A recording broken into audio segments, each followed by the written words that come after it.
군에서도 이태원 클럽 관련 확진 환자가 3명 추가됐습니다. 또 최근 이태원 일대를 다녀온 장병들도 50명에 육박하는 것으로 파악됐습니다. 국방부 취재기자 연결합니다. 임성호 기자. 네, 국방부입니다. 네, 군에서 이태원 클럽 관련 확진 환자가 또 나왔다고요.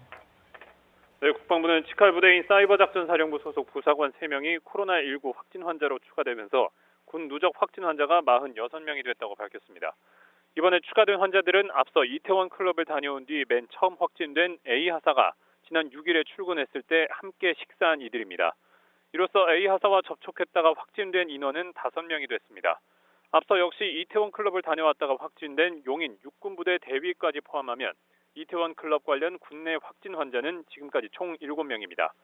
문제는 이뿐만이 아닙니다. 지난달 26일부터 지난 6일 사이에 이태원 일대와 유흥시설을 갔다 왔다고 자진 신고한 장병들이 49명으로 파악됐습니다.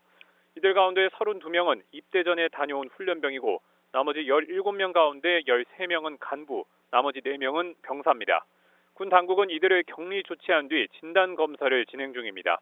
또 어제 진행한 사이버사 전원 진단 검사 결과도 이르면 오후 늦게나 내일쯤 나올 것으로 보여서 확진 환자가 늘어날 가능성이 큰 상황입니다. 이 때문에 격리 인원이 늘어나면 사이버 작전 태세나 인접한 국방부 합참 업무에 차질이 생길 거란 걱정도 나오고 있습니다.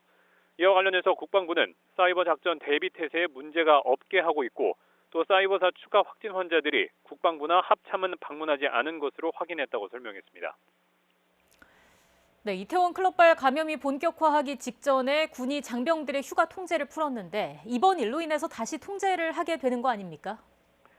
네, 말씀하신 대로 군 당국은 앞서 정부의 생활방역 전환 방침에 따라서 지난 8일부터 장병 휴가를 정상 시행 중입니다.